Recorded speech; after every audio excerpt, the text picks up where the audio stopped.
आता या मास्तरावर एकच दया करा, माझ्या या नातीला पदरात घ्या. म्हणजे मग ये बघा.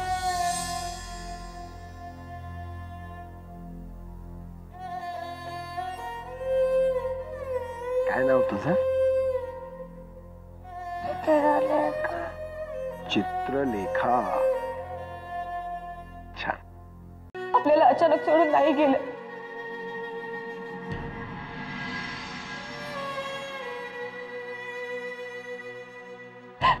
त्याच्या नाही सोडून जाऊ शकत आपल्याला. हो, मला माहिती आहे ना, ते आपल्याशिवाय नाही राहू शकत. आणि ते येणार, नक्की आपल्याकडे परत येणार. त्या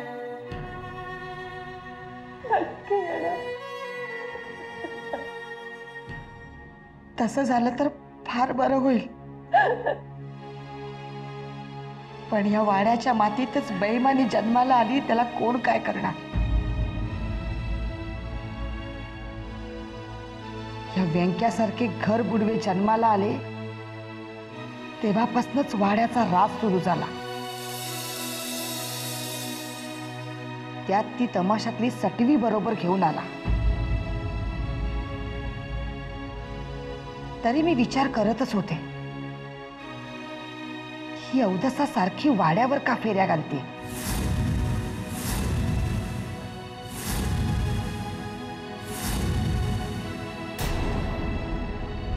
दोघे मिळून एवढं कुटील कारस्थान करतील असं मनातही आलं नव्हतं.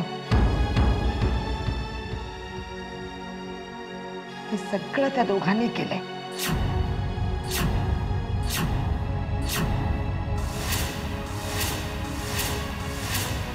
अक्कादा गायब झाल्यापासून त्या दोघांना कुणी कधी पाहिलंय? वाड्यावर जाऊ दे, गावात सुद्धा तोंड दाखवलं नाही त्यांनी. वाड्यातल्या माणसांचं कधी वाटोळं होतंय याचीच वाट बघतात ती दोघं. आपण वाड्यातनं बाहेर पडताना तो जर का गावात असता तर नक्कीच आला असता तमाशा बघायला. आनंदच झाला असता ना त्याला. शेवटी काय, कुऱ्हाडीचा दांडाच कोत्यास काळ ठरला.